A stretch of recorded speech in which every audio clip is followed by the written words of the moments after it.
Hello, it says I'm live. I must be live. Okay, Laura will tell me if I'm not live. Excellent. Hello, live people. I'm here from the Squirrel Squadron to tell you about how to make it stick.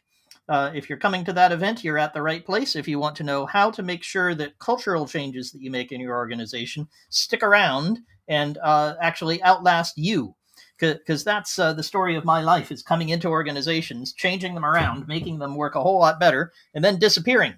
And if you're going to do that on a regular basis, and I've done it 350 times, you need to make sure that actually a month after you leave, something is still changed. Otherwise, you've kind of wasted your effort. So, going to talk a lot about how to do that. A brief introduction. Glad that you're here. Please feel free to interrupt with comments and disagreements and so on. The best way to do that is through the chat on whatever platform you're watching me. And a number of you have sent questions ahead of time. I'm going to try to get to those. But my favorite is when somebody says, hey, wait a minute, Squirrel, you got that wrong, and I learned something. So please do that. I'd sure appreciate it. If you're here, what I'd be most interested, if you're here live, not listening on the recording, what I'd be most interested in is hearing what you're interested in. What should I make sure to cover? What brought you here to this event, to this forum? Because if I cover the right things, you'll get the most out of it, and I'll learn things too. So please do that.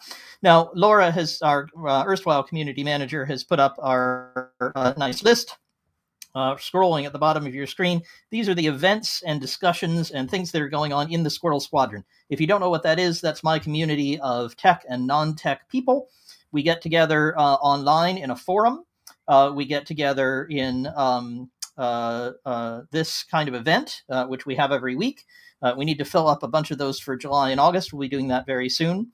And there's a number of those sorts of topics down there at the bottom. We had a great debate over security and how to secure your software and what sorts of things you should be training your team in. We had another one on LinkedIn all about 40-hour weeks and 32-hour weeks. Turns out I added up the number of hours in a week wrong, but the point was still there that, gosh, it didn't make any sense to be insisting that everybody work 40-hour weeks. In fact, 4-day weeks seem to work pretty well. What's different about that? Why does that work better? Why is it better for knowledge workers, for people like software engineers, people like salespeople, whose knowledge is the key thing and their physical activity is not the most important? You might think it was important for someone who was doing a physical labor and lifting stuff. They might do better if they rest more. Surprisingly, knowledge workers get even more out of that. Anyway, we had a great debate about and discussion about those topics. We have thousands of executives around the world who participate in these events and forums and so on. So it's a great resource, and it's something I do for free. It's my way of giving back. And so I feel very strongly about making sure that what I've learned from hundreds of clients actually gets out into the world and people can apply it. So this is how I do that. So, and I guess I should say I'm Squirrel now. It says it over there, but it's kind of covered up. So if you're wondering who I am, just check out squirrelsquadron.com. It tells you all about me and the squadron and all of those good things. Did I miss anything? I don't think so. So do put in the chat what brought you here. That'll help me to tune to what you are requesting and asking and what would help you the most. So please go ahead and do that. I'll ask Laura to turn off the little thing. There we go. Thank you. And now it doesn't say Squirrel anymore. Laura, we have to figure out what's going on there. I'm Squirrel. I think you guys probably figured that out. Good stuff. All right. Well, let me start with a couple of stories. The first is a story many of you will have heard if you've ever heard me do a quick bio. But if you haven't heard it, it's worth hearing. And if you have, it's even fun listening to again, I think. I started my career by getting fired over and over again. And I got fired in the nicest possible way. I would have some leader of the organization, a CEO or someone like that, come to me and say, Squirrel, you build a great team and there's a super process and the people are doing all the right stuff. And, it's just a different place than when you came. And we don't really need you anymore because you're doing a great job. You've trained people how to do the work. And you know what? You're kind of expensive and there's not much for you to do anymore. So please go be wonderful somewhere else. And this happened again and again and again with multiple employers, but each time it got shorter. So, it was 10 years and then 2 years and then 1 year. And I said, maybe this is what I came to Earth to do. This is why I'm here on the planet. is to help organizations make significant improvements. And at that time, it was in technical teams, although I work with a lot of other organizations inside companies as well now.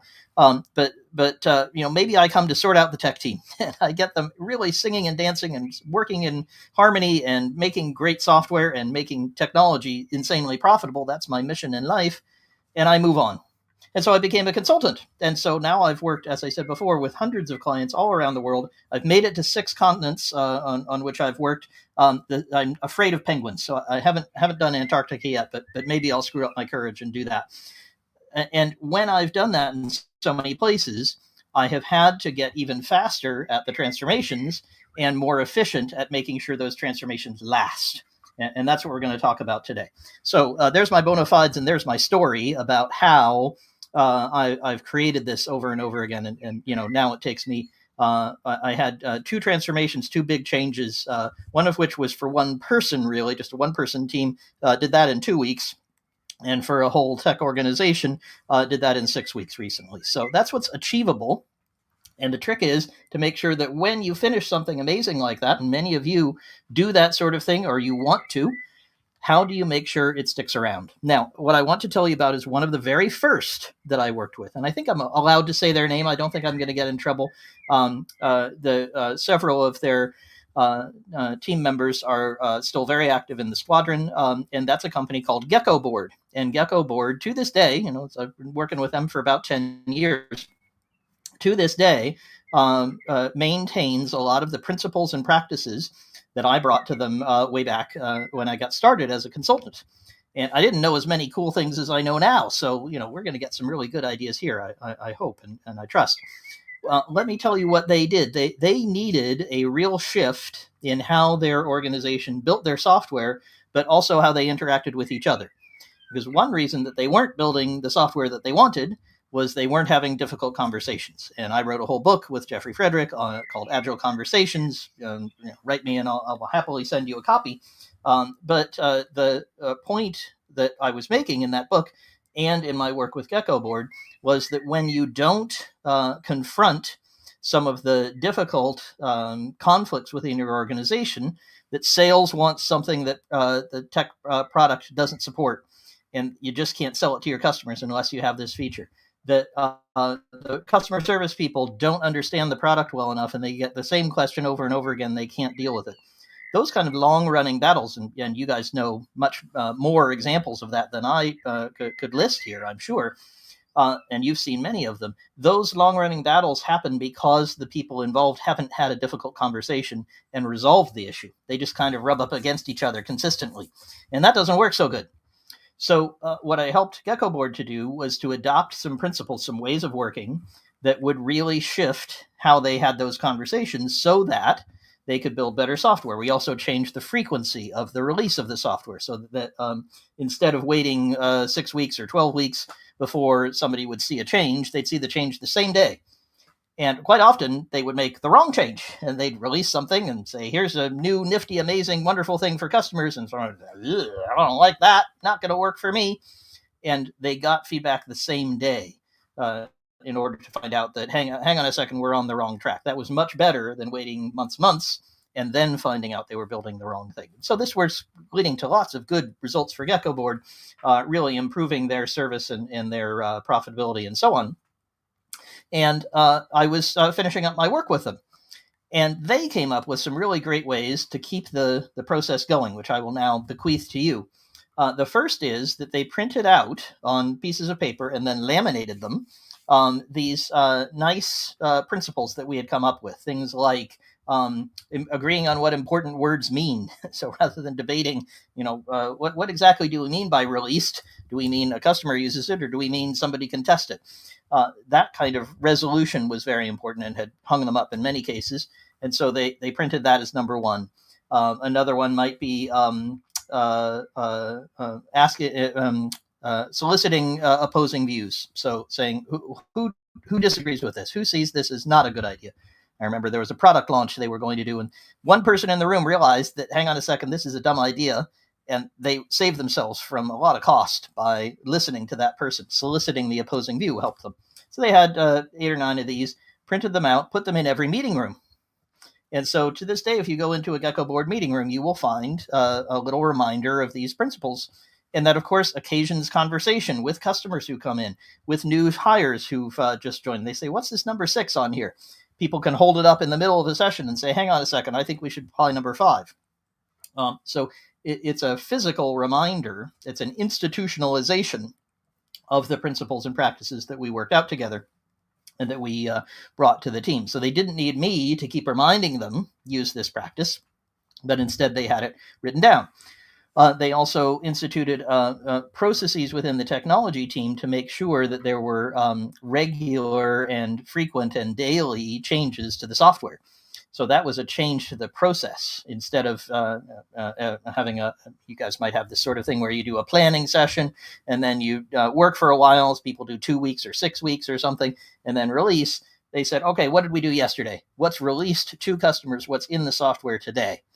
And by asking that question over and over again as part of their regular processes, regular tasks, again, they institutionalized what they were changing. Now, let me give you one other idea about that. Oh, I got a couple, actually. One is you definitely want that to be somebody's job, because the problem is often somebody will say, hey, I'm the CEO, or I'm the head of technology, or I'm somebody at the top of the chain, and I'll make sure that happens. Problem is they don't keep making sure it happens, because there'll be a difficulty with a major customer, or there'll be a new acquisition, or there'll be a challenge to profitability. There'll be some new market change, and that distracts that top leader. You don't want somebody at the top being responsible for making sure it happens. You want them reinforcing whatever it is that you've decided to change, but and what is working well today, and saying, keep doing that. That's the right thing. But the person who prompts them should be lower down. So Gecko Board's solution to that was to have their 2 amazing product folks. I think they have different roles now, but Tom and Ben were like twins. They would be walking around figuring out what the product should do, and they would finish each other's sentences and so on. And they were really great enforcers and reminders of the cultural changes that we had implemented and the process changes. So they would say, hang on a second, that's not something we can release today. What can we release today? Hey, wait a minute, we forgot behavior number 2. So you want somebody who's like that, who isn't at the top of the organization, who won't get distracted as much, who's then accountable to somebody at the top. So the CEO at the time would have them regularly come back and say, all right, are we following these practices? Are we doing the right things? Where have we fallen off? And if you institutionalize that, you have quite a good reminder process to make sure things happen. I'll be talking about that even more in a minute. And you have a very good mechanism for making sure that nobody gets distracted from it. It's part of somebody's job.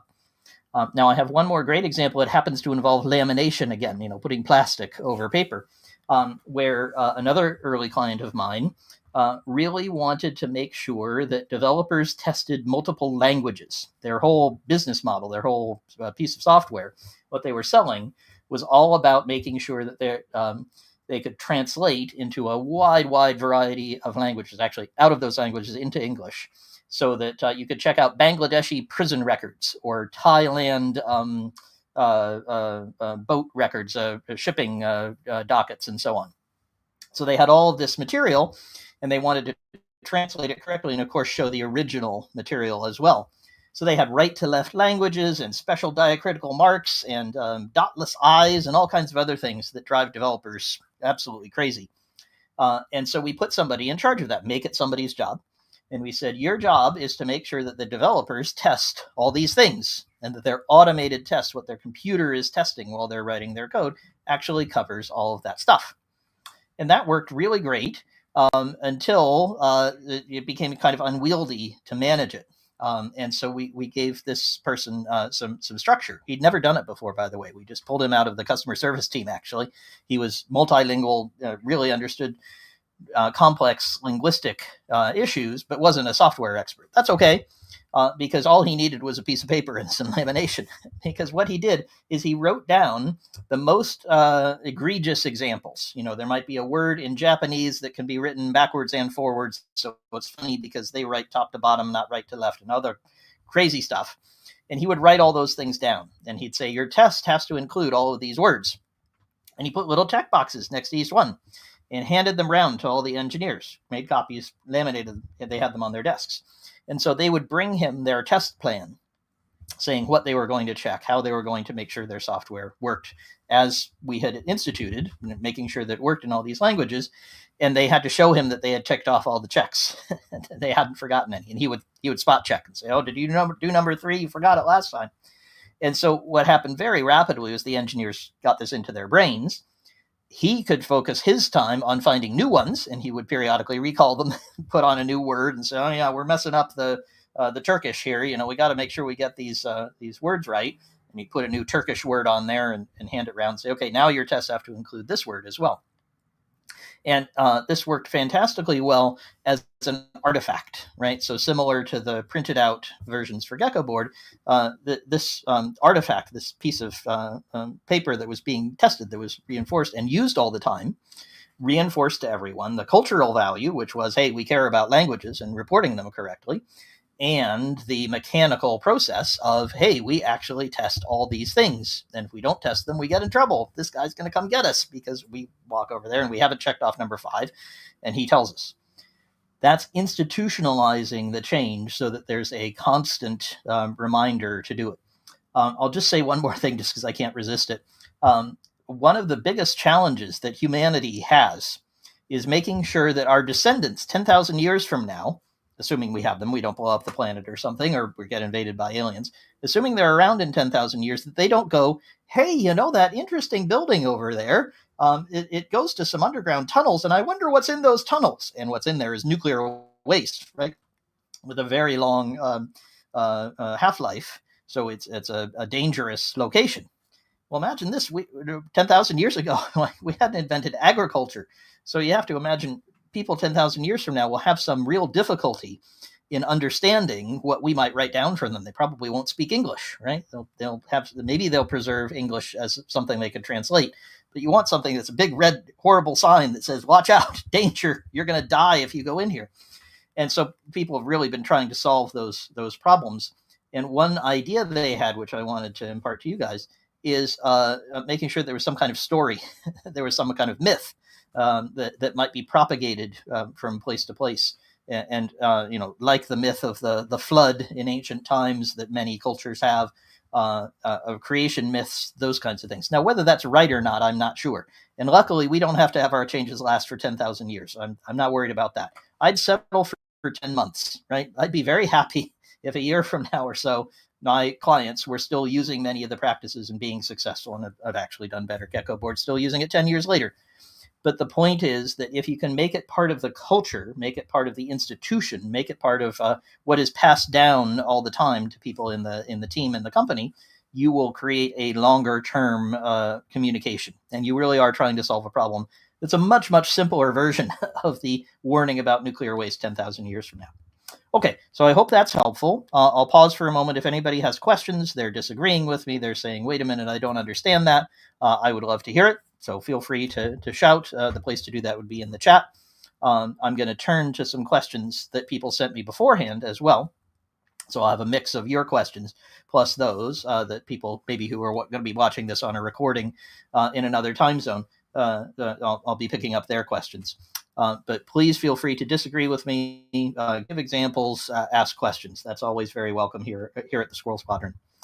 Now, I'm going to give you a variation of the first one, but it's such a useful variation that it has its own special name and special techniques and so on, and I'm coaching people on it all the time. It's such a valuable method. I'm just realizing I need to tell the person who's going to be launching a whole new process on Monday he needs to use this. And it involves something flat and black and circular, which some of you may have seen in old movies. Now, I've actually seen real ones, and my mother used to play them. They are, of course, phonograph records, and you lay them down on a turning table, and it goes around, and a needle goes into the groove, and it goes around, and it plays you some music, and it plays you some music, and it plays you some music, and it plays you some music. And what I just did is what happens when there's a scratch in the record. So it kind of jumps back, and it keeps playing the same thing. This is called the broken record technique. Now, if you want to use the broken record technique, what you do is you repeat something that you want people to get. And it has to be quite a short thing.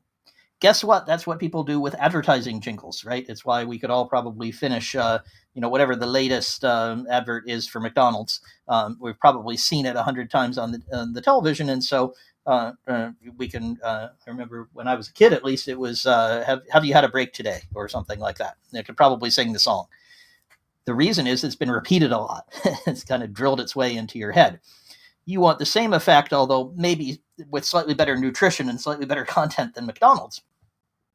And so the method is to use many different channels to communicate a message. So I'll pick the example of the company that I'm working with right now, disguising it just a little bit.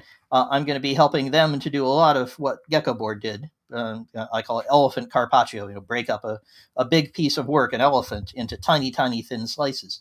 And so we need to get value today. That could be the brief slogan, a little bit like the McDonald's one, right? So that would be the message that this person might want to give. So as to reinforce to everyone, we want to release new stuff. We want to release valuable things. We want to get customer feedback, and we want to do that every day. Now, when you give out that kind of message, you want to do it in multiple locations. So if you only do it, say, once a week at an all-hands meeting or something, that's good. By all means, do that. But what you want is to institutionalize it again, to make sure that it's coming out from you in many different channels. So it's in Slack, it's in emails, it's in one-on-ones, it's in your board meeting, it's in your notes on new features, or your notes on sales documents, or whatever it is you're trying to reinforce. So that in every place you can go, you're always encountering that, just like you hear the McDonald's slogan or whatever it is in many different contexts. And that tends to make it stick in people's brains even better. Now, there's a very simple test to know if you've done the broken record method enough, right? Have you repeated it enough in enough different channels? What happens eventually is people get so sick of hearing you say it that they say, my God, please don't say we need value today. I already know that. I'm going to be releasing this at 5 o'clock, and we'll get some customers to phone us back, and we'll know by 9 tomorrow whether this feature sucks or not. So please don't tell me we need value today. That's when they have made a little copy of yourself, copy of you inside their brains, which is repeating this piece of information to them. Now, this needs constant reinforcement. This is not something that you can do for a month and then forget. So that's where, again, it's an institutionalization process. You might want to appoint someone and say, you're going to be the value today champion. You might rotate that. Maybe somebody does that for a while, and then they pass it on to a new hire, and that person does more of it. You want to just make sure that this message continues to be heard, but to sort of get it into the culture, to get it into people's brains to start with, you need to get it enough from you, from a leader in the organization, ideally, to make sure that those folks who are with you right now get it, and then they repeat it to others. Yeah, don't release this next week. You're going to have to release it today, or Squirrel will come along and say, we need value today. And you don't want to hear that. We've heard it all so much. So, go do it. That's what gets the message across and the clarity in place. So I'll give you just a couple of examples where this has happened. In America, some folks will not believe this, but it's actually true. You can look it up. School children every morning wake up, they place their hands over their hearts, and they recite something called the Pledge of Allegiance, which recites their interest, their allegiance to the flag, and why they want to be Americans, and so on. This seems very strange to people in Europe and many other parts of the world, but it is a repeated action by people who really don't quite understand the words, and because they're 6 years old, but they get across the message that the patriotism is important. Now, whether or not you agree with that method, and there are people who object to it, and all kinds of other things, political debate in the United States, I'm simply pointing to the efficacy of the method. It's repeated every single day in school by people for many years, and most of them who have done that can now recite that off by heart. They understand what it means. Whether or not they agree with it, they've got the message. This is important to our government. This is important to our culture. So another example, completely different culture, is that Japanese folks get together every morning in their company, and they sing a song about their company. They sing a song about Toyota, or they sing a song about Nissan. And the song is in Japanese. Of course, I'm not going to try it in Japanese, but it'll say something like, at Nissan, we make the greatest cars. We care about our people, and we make sure that safety is our highest concern. Something like that. There's a song all about that topic. And you might think that was a kind of boring song, but that's because you're not Japanese. The Japanese people in the audience are saying, well, yeah, of course I know about that. I sang it this morning. Then that's just a different cultural example of people creating this kind of institutionalization, a brokered record technique, a repetition over and over again that this is what we do. And it seems a bit cult-like. It seems a bit brainwashy. I recognize that. But it is tremendously effective if used for good, right? So there are certain kinds of slogans and things maybe, we don't want to repeat. We might create a cult. But what we would want to do is repeat good messages that we want to have adopted across the organization, whether or not we sing them in songs or recite them in the morning. And I will tell you my favorite example of this, which comes from my brother. Now, my brother worked at Shell Oil for 33 years or something like that. He worked in many different places. He wound up in Houston. He worked around the world at a whole bunch of different Shell refineries and so on, doing all kinds of interesting things for them. But when he started at a particular plant in Ohio. And on his first day, I remember him telling me about this. He came home and he said, man, I can't believe what they made me do today. And what they did, this is a bit macabre, this is a bit disturbing, they walked him around the entire factory. He was not working on the factory floor. He wasn't refining oil himself. He was working in the office. But he was still going to have to walk out on the floor and say, how many of this do we have, and have we purchased more of that, and so on. He was going to need to do things that would involve walking around in the refinery. So they walked him around everywhere, and they said, this is where so-and-so did not hold on to the handrail going down these stairs, and he fell in that vat over there, and now, he's in the hospital. And this is where this other person didn't duck and go under this thing that's very clearly marked, watch your head, and, duck here. And his head got smashed in by this damaging thing. He's no longer with us. And they took him around this horrible tour. He was shaking in his boots by the time he finished. He didn't want to go anywhere near the refinery floor. But man, did he get the message that when he saw a sign that said, hold the handrail, he darn well held the handrail, because they did not want anybody to get hurt. That was very important to them. So, it's such an impressive message that I'm telling you, it made an impression on me, and I don't even work for Shell Oil. I don't know anything about the plant. But that kind of clear message repeated consistently, and, for example, in onboarding, so when you start a new person, you make sure that part of that is somebody's job to go and make sure that that person is hearing, this is the message. You must do these things. Hold the handrail, watch your head, wear a hard hat, all the other things that you need to do. Most of us, I hope, are not working in situations that are that dangerous, where somebody's going to get their head bashed in. But I sure do want engineers to know that they should encrypt passwords, right? So people can't break in. I certainly want finance people to know that they should check whether that email is actually from the CEO that says transfer $1 million over there, right? There are lots of practices that we want people to follow because they're extremely important, and giving them a very clear broken record message repeatedly until they say back, okay, now I got it. I know I have to wear the hard hat. I know I have to check the source of the email. I know it. Stop telling me. That's when you know you've got it across enough. You've created the earworm, right? You've created the internal process inside the person's head. Okay, well, let's turn to some questions. We have a mix of those. We have some from you here and some from folks who have gotten in touch before. So let me switch over to those so I make sure I cover them. Now, somehow, I'm not finding them. So talk amongst yourselves for a moment while I find the questions. Yes, I think I'm in the right place now. And this must be it. There it is. Laura's very helpfully captured them in the right place for me. So Simon wants to know, how do you persuade those that don't want to change, especially at the senior level, if you need to retain their skills? Fantastic. Yeah, so Simon, the first answer is fire the people who aren't doing what you want them to do. That idea doesn't tend to work because the people that you might want to participate in some new thing, like writing more tests or wearing hard hats or something like that, they're often the skilled people that you need to have working with you and helping you. So you're right to think, let's not fire them if we can avoid it. But the one thing I would encourage you to do is stop trying to persuade anyone. Because when you try to convince them or push them or make a logical argument, that actually is less effective. That doesn't mean you shouldn't have good reasons for doing whatever it is you're doing. And of course, what we're talking about here is not only making the change, but actually making sure it sticks around for the future. So it might be somebody else who's making this case during an onboarding, or they're getting asked at Gecko board, why do we do this third behavior? I don't understand why this is important.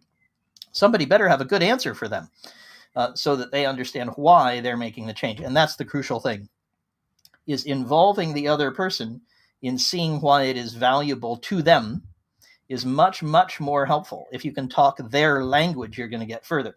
I have engineers say things like, oh, we have so much tech debt. We've made a mess here, and we have to fix all this stuff, and it's so difficult to work with our software, and we've made a mistake here. We should fix this. That doesn't hold any water with people who don't write software, because they say, why should I change it? What I should do is actually make the software do what somebody wants it to do. Why on earth would I pay attention to what somebody is thinking might be valuable, but is valuable in a technical sense, and only to them? What's much more helpful is to point out, this is something that will benefit you and benefit me, and here is why it will have that effect. So if you have that kind of explanation, rather than trying to convince somebody and say, you should listen to me, here's the logical argument, here's why it would work, you're saying, here's what the effects are. This is what has happened when we've tried this before. This is how we approach this type of problem, and here's the results that we've gotten. So those kinds of statements work much better. Now, sometimes you just have to pull rank. I'm not going to argue. It's certainly true that there are cases where somebody says, look, I just can't get around this new way of working, or this new culture, or this different way of doing things. I'm going to stick with the old way. And then you have to say, either you're out of here or you're going to conform. But you can take that a lot later than you think you can. So, Simon, my encouragement to you and my challenge to you is, stop trying to convince people that you've got it right. Don't tend to work well. It doesn't tend to get people on side, and it doesn't last. Right? It's hard for other people to remember and communicate your logical argument. Whereas a broken record, an institutionalization, something that's like, man, it's in every meeting room. This must be important to somebody. This must have worked sometime. But I really don't understand number 3, causes somebody to ask. And that's really what you want, is for someone to see why it's beneficial and how it helps them. Simon, feel free to ask more questions about that if you would like. I'm going to go on to another question. Let's see. Oh, Eric asks a very important one. And Eric, we worked together on some very important areas like this. I bet you're having this problem. Eric asks, how do I address it when old habits or biases are creeping in? So suddenly, we worked with Squirrel on some really new, radical, exciting stuff, and Eric did. We made some very significant changes in the direction of his whole company. And of course, what he doesn't want is people going back to the old way and say, oh man, we liked it the other way. We're used to that. Let's forget it. Squirrel's not here pounding the table saying we have to do it the new way. So I'm going to go back. It's more comfortable. It's easier. Now, that's when I would turn on the broken record for sure.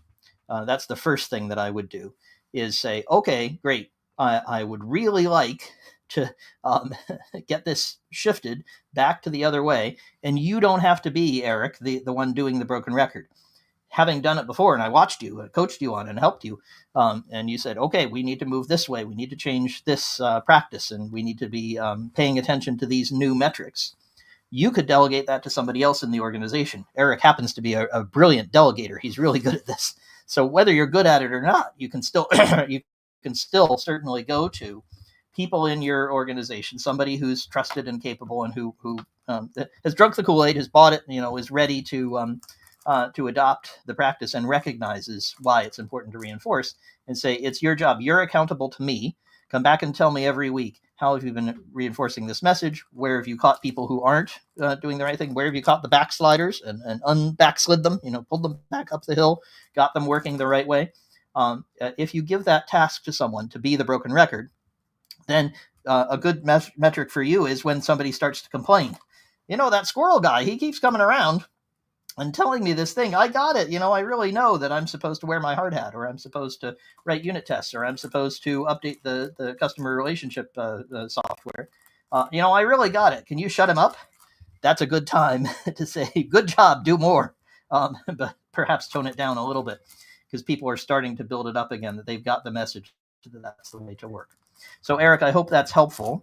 Feel free, again, to ask more questions if you got them. Now, where should I go? I think maybe I'll go over here. Let's see. Oh, Danielle asks a wonderful question. And Danielle, if it's the same Danielle, I think it is, you have some interesting challenges with this. Do you need leadership buy-in to make processes stick? Well, there's a story I like to tell. Let me tell the story.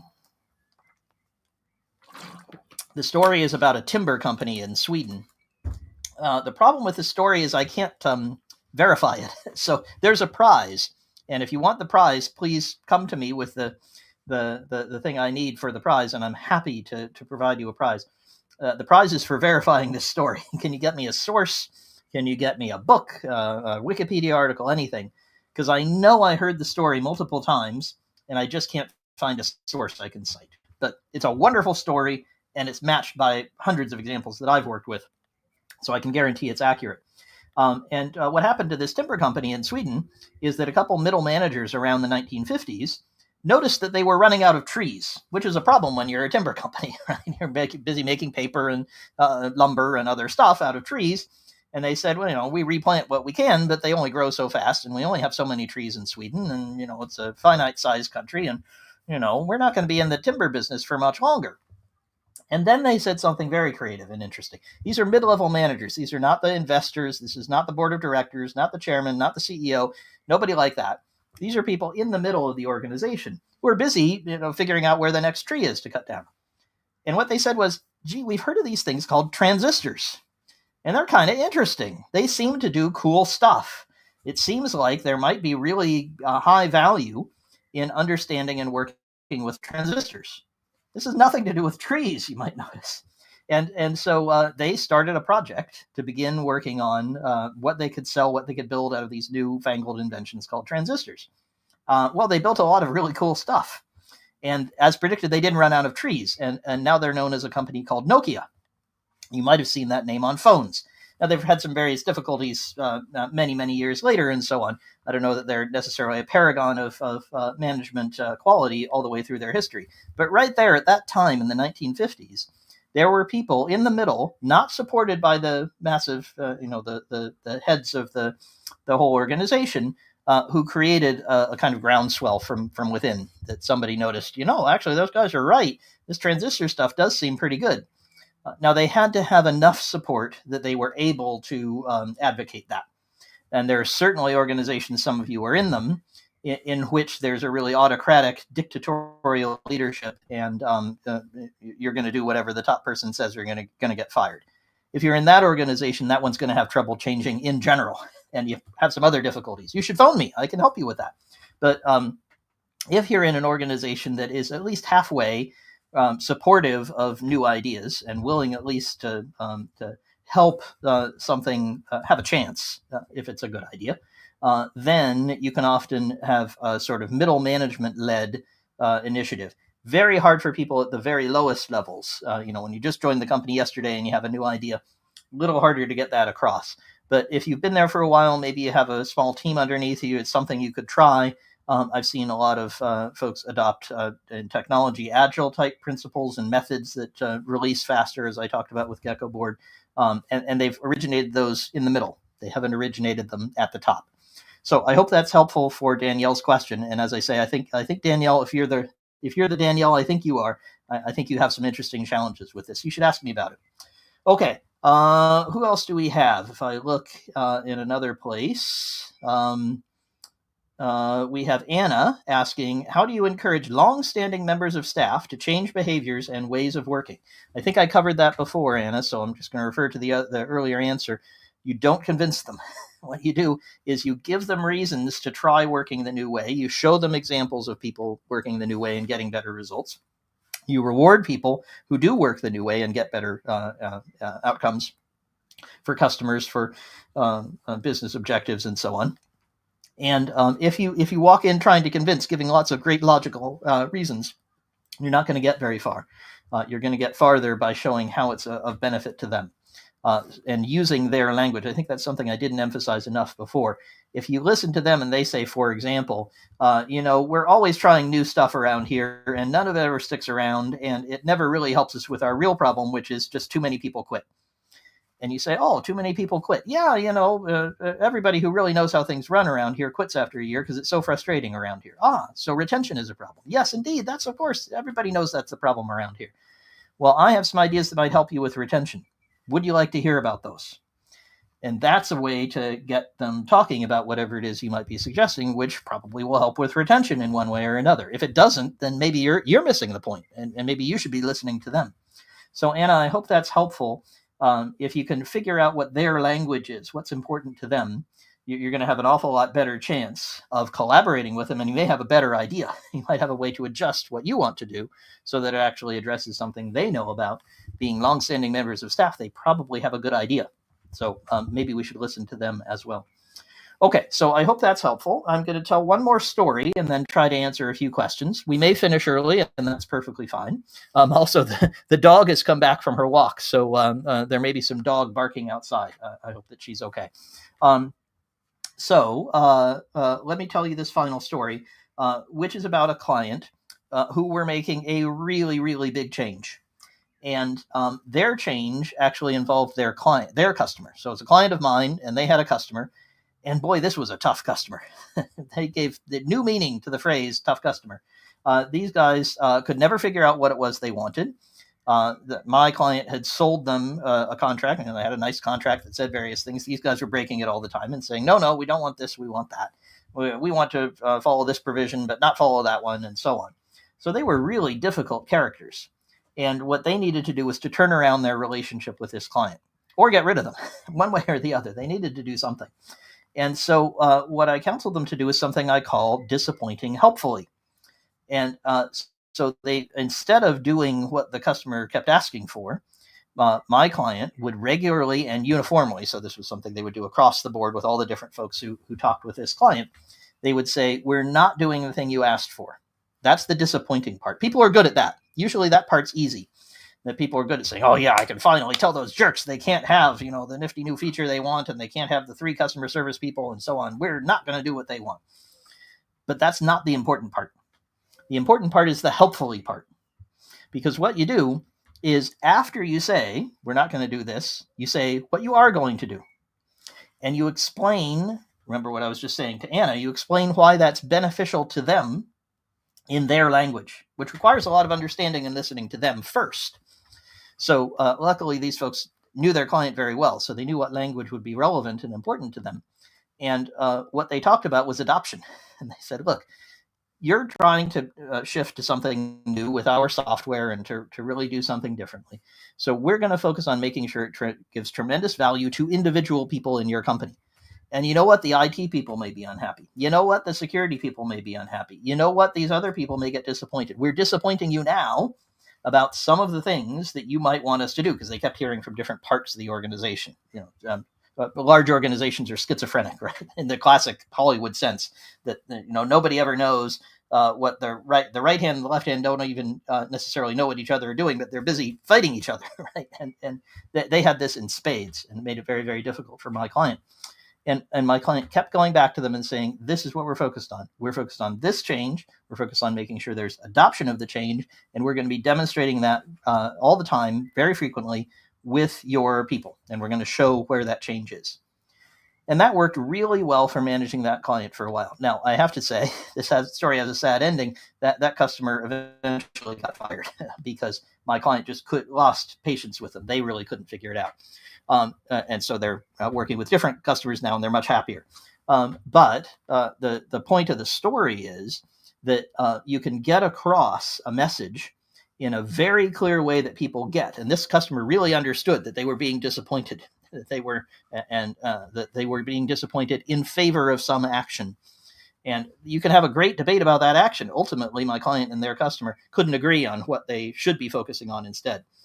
But this was much clearer and much less painful than trying to satisfy their every demand or just saying a flat, no, you can't have this. Now, how do you apply that in the context we're talking about? So when you've made a cultural change, you've made a process change, and you want it to last, what you want to do is make sure that there's a mechanism, go back to that person you might have appointed as your champion, the person who's accountable, for being the broken record. That person should also be disappointing people helpfully. You know what? What we're not going to do is switch to unlimited holiday, because that's not actually part of our value here. We think that it's very important for people to take breaks, but we think that customer responsiveness is more important. So we're going to focus on making sure that there's comfortable ways for our folks to take a break, but still be responsive to customers, and we're not switching to unlimited holiday. Now, some people might quit because they say, hey, those guys over there, they'll give me unlimited holiday. What a great deal. I love that. But you probably don't want those people because they're not adhering to your cultural value, which I was imagining was customer responsiveness. And some of you might be saying, hey, wait a minute, I agree. I wouldn't want to come work at that company. Good, because you wouldn't fit in, right? So you're filtering out the people who aren't going to fit in well with the value you have, but you're presenting them a stark choice. The thing that people often do is they say, yeah, let's have a committee, we'll consider the unlimited holiday. We'll think about this. Yeah, good idea. We'll think about it. Don't do that. Instead, be very clear, we're not doing X. Instead, we're doing Y. And here is the reason. And if you can do that and you can make that institutionalized so it's happening regularly, you're going to have a significant effect, and it's going to be much easier to keep that practice going.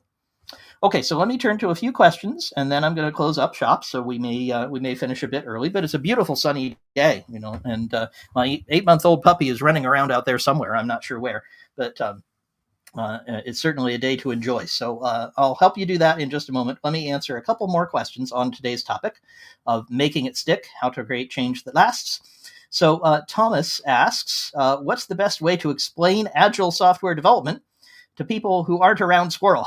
Okay, well, I explain that kind of stuff a lot. That's a particular cultural practice. Doesn't matter exactly what it is, but it's a way of making technology teams more efficient. And it's the kind of cultural change we've just been talking about. So Thomas says, look, I'm trying to explain this to board members. They don't really understand the technology and the tools that we're using.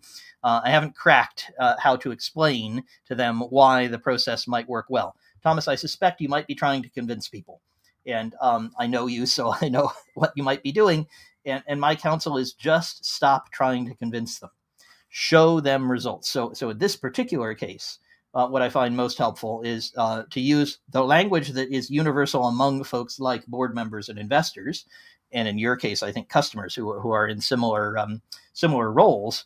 The language is the language of money, and it really is just number of pictures of the king or queen, depending on how old they are here in England, pictures of presidents. It's rectangular pieces of paper with fancy symbols on them. That's what matters to them, and that's the language that's kind of the common language that they get. So, Thomas, I would point to the economic results of adopting, say, agile practices that you might be advocating. So you might be saying, hey, what we really need is to have some really good tests that help us understand whether the software is doing the right thing and whether we're building it efficiently and building the right solution for our customers' problems. And that's true. That is a good thing to do. I'm in favor of that. But I'm not explaining it in terms of money. To explain it in terms of money, what I would say is we have too many bugs. We have people who are churning, who are leaving us and going to our competitors because we have so many bugs.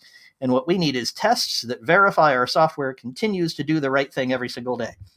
And if we do that, we will make more money because we will have less churn.